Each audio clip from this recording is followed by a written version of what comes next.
আসসালামু আলাইকুম রহমতুল্লাহি ওয়া বারাকাতুহু। যে আজকে হচ্ছে আমরা এলিভেটর এক্সপ্রেস দিয়ে যাচ্ছিলাম, যাওয়ার পথে আমাদের গাড়িটার হচ্ছে আমাদের চাকা লিক হয়ে যায়।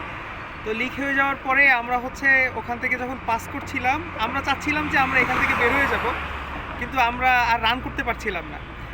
এমন তখন আমরা হচ্ছে এখানে আমাদের গাড়িটা থামিয়েছি।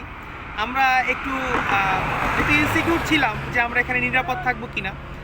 আমরা হচ্ছে খুব একটু ভয়েই ছিলাম। আমাদের যিনি ড্রাইভার তিনি হচ্ছে আমাদের চাকাটা ঠিক করতে যাচ্ছিলেন।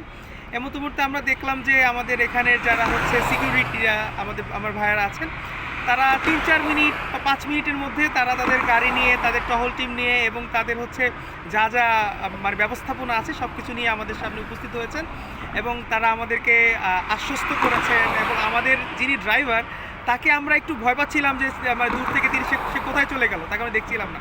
পরবর্তীতে দেখলাম যে আমাদের ড্রাইভারকে হচ্ছে গাড়ি দিয়ে তারা নিয়ে গিয়েছেন আমাদের চাকা ঠিক করার জন্য, এবং আমাদেরকে তারা সার্ভিস দিচ্ছেন এবং আমাদের চাকা ঠিক হওয়ার আগ পর্যন্ত তারা আমাদের সাথে থাকবেন এবং আমাদেরকে ওইভাবে আমাদের সাথে ভালো বিহেভ করছেন এবং আমাদের সহযোগিতা করছেন, আমাদেরকে সাহস দিচ্ছেন এবং আমাদের পেছনে তাদের নিজেদের গাড়ি রেখেছেন এবং তারা আমাদেরকে এমনভাবে আশ্বস্ত করেছেন যে আপনাদের গাড়ির উপরে আঘাত লাগার আগে আমার গাড়িতে আঘাত লাগবে।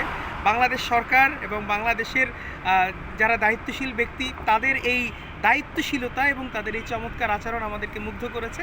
আমরা চাই বাংলাদেশে এরকম কালচার সব জায়গায় চলুক এবং আমাদের এই কালচার সবসময় চলতেই থাকুক।